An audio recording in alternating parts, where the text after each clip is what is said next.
Rage 2 is almost with us and I seriously can't wait to get my hands on it.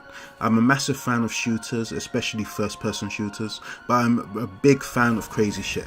Now Rage 2 looks like a lot of crazy shit, but I know there are some gamers who aren't completely sold on this game yet. I know when I mentioned Rage 2 to one of my friends, his reply was, oh, but the first game was fun in parts but it got a bit boring and repetitive. This is true, but these are two completely different games from what I've seen so far. So I've searched the internet to bring you 10 things that you may not know about Rage 2 that may change your mind and will possibly add the game to your playlist this year. When you finish watching the video, have a look in the description for a link to a good deal on the PC version. If you're playing on console, don't worry, I've got links for you too. The first thing to talk about in this game is the open world. Now, as soon as the intro mission is complete, which is supposed to take around 30 minutes or so, you'll be able to go anywhere you want to in this huge open world, as there are no barriers to stop you from going where you want to go. Obviously, enemies are tougher in some areas than others, so you will probably get destroyed if you go some places without leveling up first. But, you know, if you're a sadist and you just want the punishment and freedom, do you. From what I've heard from interviews, you can follow the main quests or just wander around until you find missions, which makes me think there's going to be a lot of side missions and activities to complete in this game. So if you don't want to use up any holiday from work on launch week, it may be a good week to catch the flu, if you know what I'm saying. While we're talking about the open world, let's talk about the colourful environment in this game. The first thing I noticed from the very first trailer and in every video I've seen since is that Rage 2 is very colourful. Anyone who played the original game will remember the brown, dull, depressing wasteland. This game is set 30 years after the first Rage and the Earth has started to recover, so in this game you'll be playing in jungles, deserts, wetlands and more, and what I've seen so far looks pretty damn amazing. It's looking so good that the first thing I did before pre-ordering the game was actually check to make sure my graphics card can handle it. I've also noticed they like to use a lot of purple in this game as well, especially when going into the Rage mode, or overdrive as they call it in this game, but we'll talk about that a bit later. Now this wouldn't be a true id Software game without the brutal arsenal of weapons.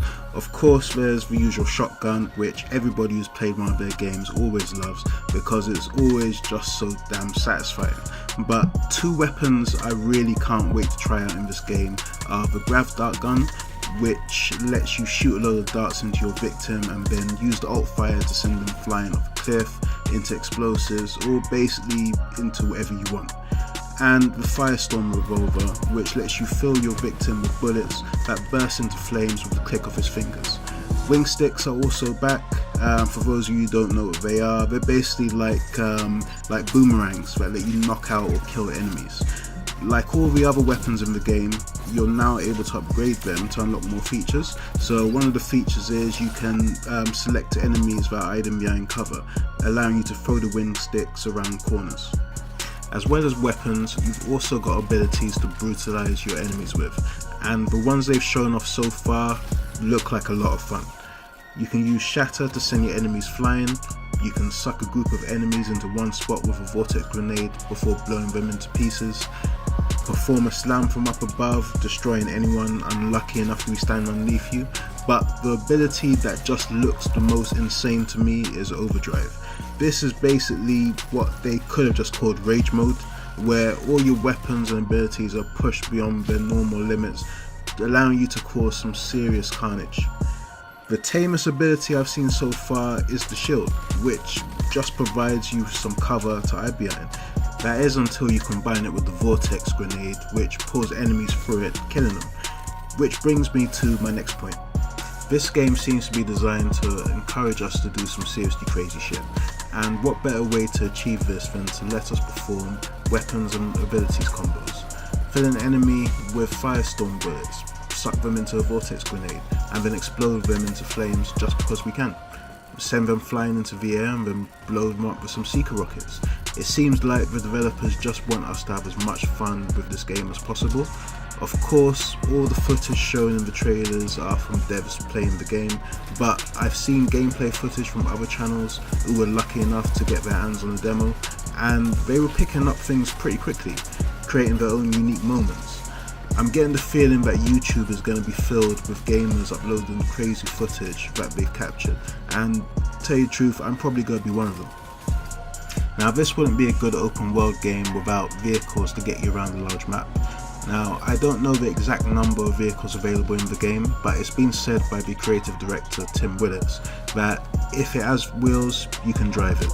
There are bikes, cars, monster trucks, even flying vehicles to get you around.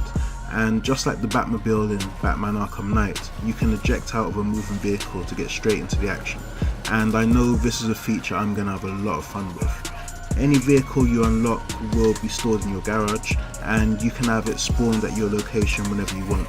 And on top of all of this, the vehicular combat just looks nuts. It seems like id Software want to cater for any old school players, and there's nothing that says old school quite like cheat codes.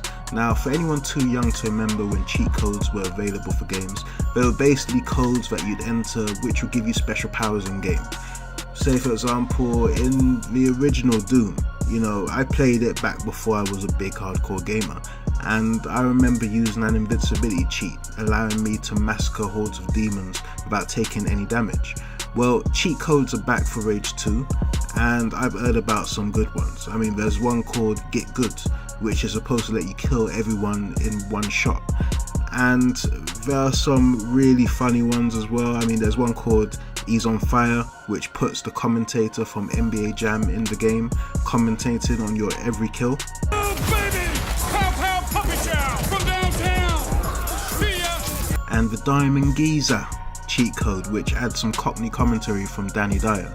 Now, this one's probably only available in the UK, but it really did make me laugh when I first heard about it. I live for this mode! Need a light, son? You want some? Proper naughty. One feature from the first game that's making a return is Mutant Bash TV. Now, this is basically a game show that you take part in where you have to survive hordes of mutants trying to kill you. It was batshit crazy in the first game, and I'm really glad it's making a return in the sequel. So now let's talk about what Rage 2 doesn't have. It doesn't have multiplayer, and to be honest with you, I'm not mad at that. I know they could have put a multiplayer mode in and then kept taking our money for map packs and other crap like that, but it looks like they just want us to enjoy the single player experience, which is actually pretty rare these days. Also, there are no paid loot boxes or microtransactions. Mutant Bash TV will be updated, but they're not making this a game as a service. Basically, anyone connected to the internet while playing will be able to take part in live events on Mutant Bash, but those who are playing offline will just play the base game, and they've said they will keep on supporting the game and adding events. Finally, let's talk about the partnership between id Software and Avalanche Studios creating this game. id are known for their brutal first-person shooters, but not really for their open-world games, and this could be seen in the first Rage. So it kind of made sense for them to team up with a studio known for open-world action games. In case you didn't know, Avalanche was a studio behind the Mad Max game, and also more recently Just Cause 4, so they definitely know how to handle an open-world shooter. The two studios teaming up seem to be a match made in heaven. So those are my 10 things you may not have known about Rage 2, but as a bonus point, you can actually play as a woman in this game, which makes me wonder if the dialogue will be different when playing as a female character. Rage 2 is being released on 14th of May on PC, PS4 and Xbox One. As I said at the beginning of the video, I've put some links in the description for if you want to buy the game, including a really good deal on the PC version, so do check it out. I've also added links for if you want to check out where I did my research for this video. Remember, if you enjoyed the video, please click the like button as it really does help me out, and if this is your first time here, hit the subscribe button and click the notification bell so you never miss one of my videos. Thanks for watching.